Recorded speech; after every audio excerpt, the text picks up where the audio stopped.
falamos de incompatibilidade? Quando nós falamos do sistema ABO. Mas será que existe incompatibilidade em vegetais? Eu gostaria de dizer para vocês que em vegetais nós também temos alelos múltiplos. E nós vamos conhecer como que funciona esse processo de incompatibilidade nos vegetais. São conhecidos inúmeros caracteres nos vegetais nos quais ocorrem essa história de alelos múltiplos. Em relação à cor da semente da soja, nós vamos observar que existe uma variação em relação à cor do hilo e do tegumento que é devido a uma série alélica. No entanto, um dos principais exemplos que nós temos é o fenômeno da incompatibilidade, que corresponde aos insucessos de certos cruzamentos ou à incapacidade de autofecundação. Esse fenômeno ele foi descrito pela primeira vez em fungo, Nicotiana tabaco, e eles observaram nessa espécie a incapacidade do crescimento do tubo polínico ou o crescimento lento.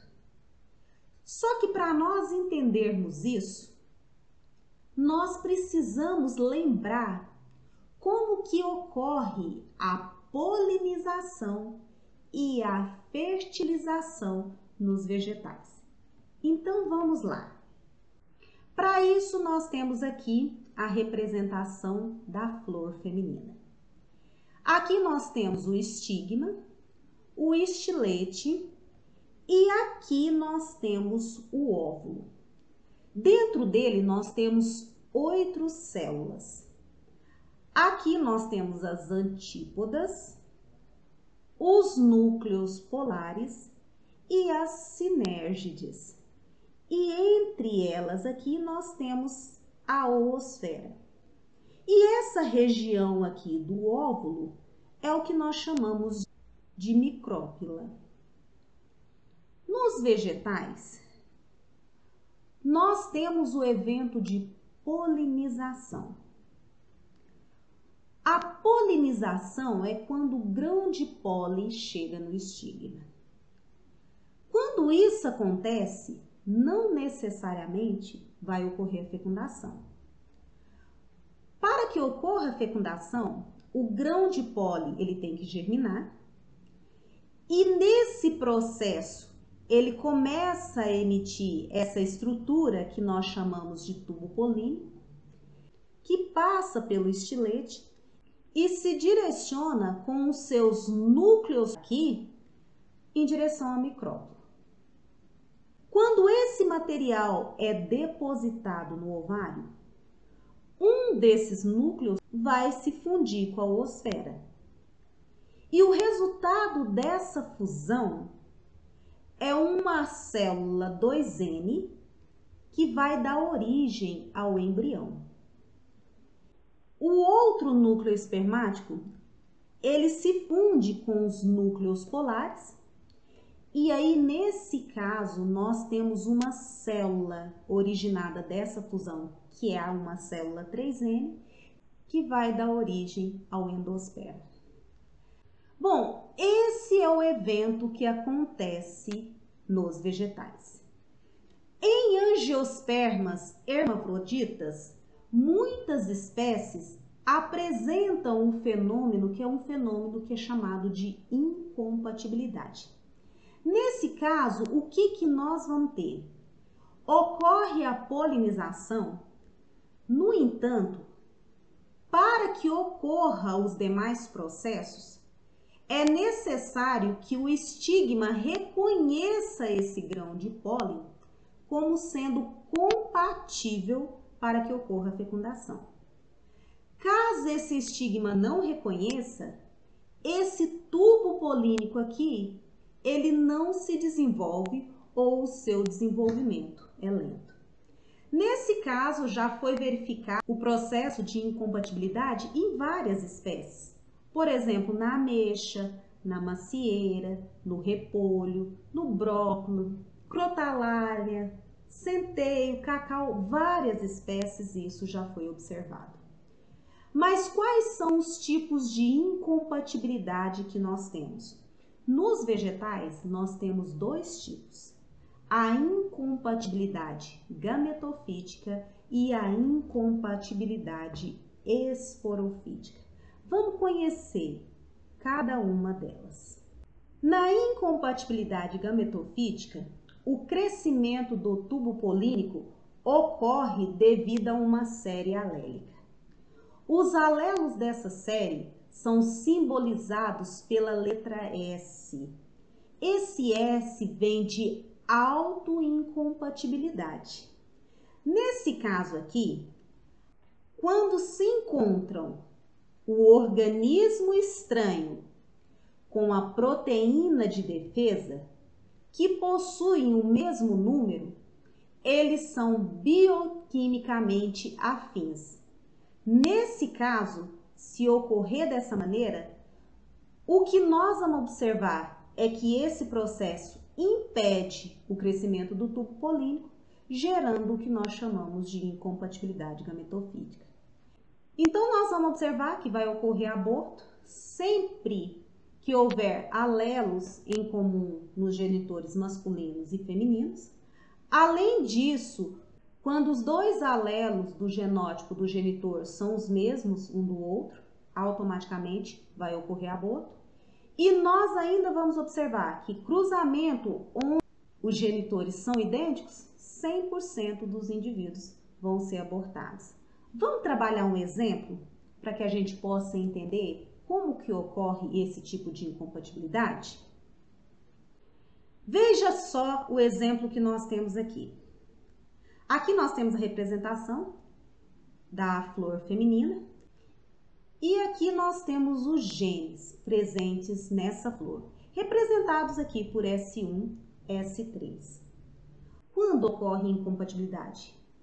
Vai ocorrer incompatibilidade sempre quando houver um alelo comum na mãe e um alelo comum no pai. Se nós olharmos aqui, o fato desses alelos serem comuns, o S1 da mãe e o S1 do pai, isso faz com que o tubo polínico não se desenvolva e não se desenvolvendo, não vai ocorrer a fecundação.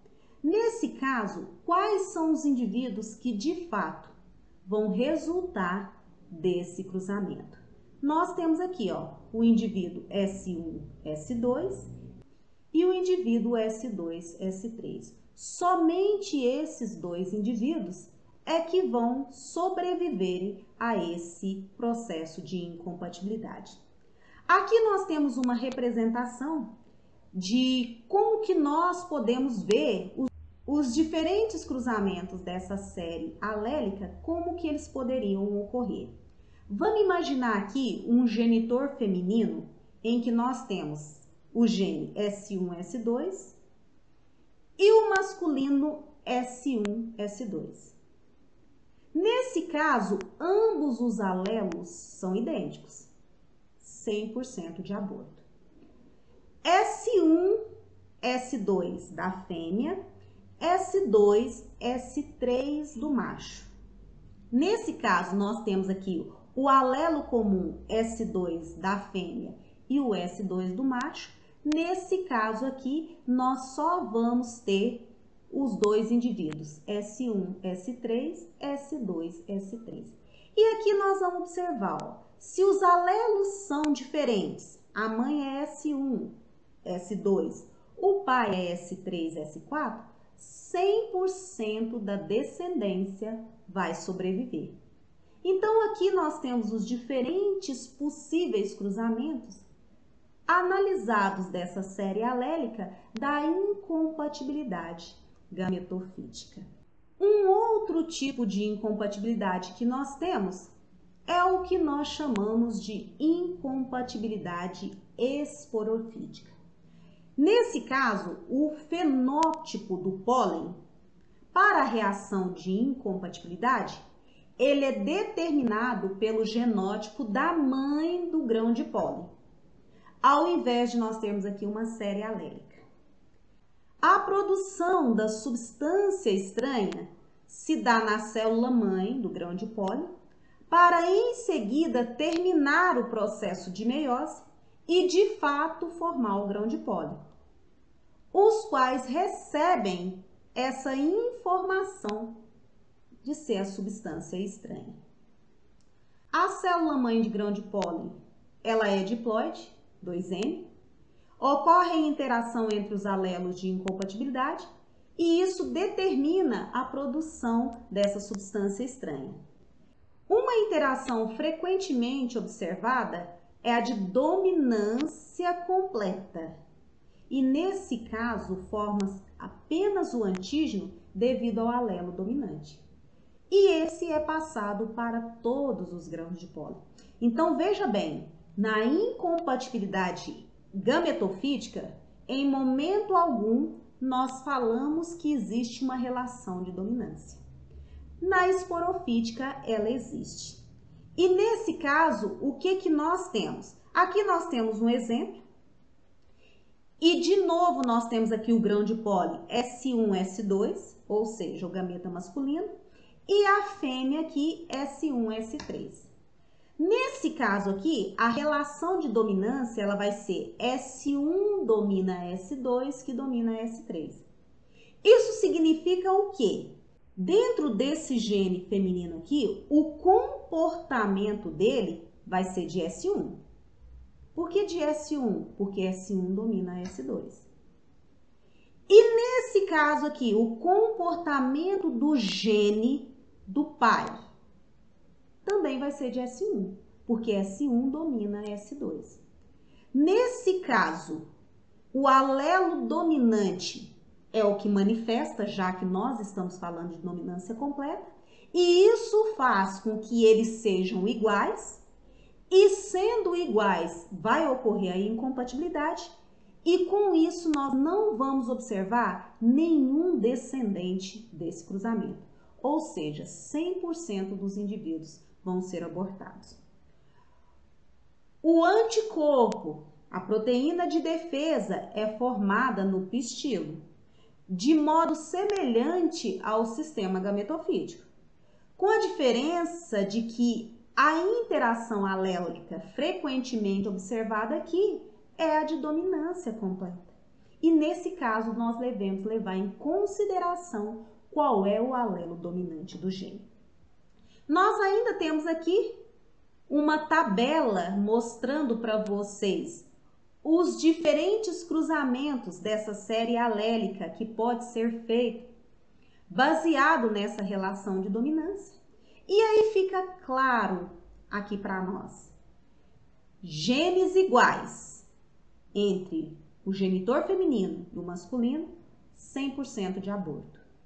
Genes diferentes desses genitores, 100% dos indivíduos sobrevivem, né? Aqui, bem diferente da gametofítica, ou é 8 ou 80. Ou nasce todo mundo ou morre todo mundo. Enquanto que na gametofítica, nós tínhamos a possibilidade de 50% dos indivíduos sobreviverem, 50% morrerem. 100% de aborto, 100% de nascimento. Dessa maneira, nós vimos que nos vegetais também existe esse evento de incompatibilidade.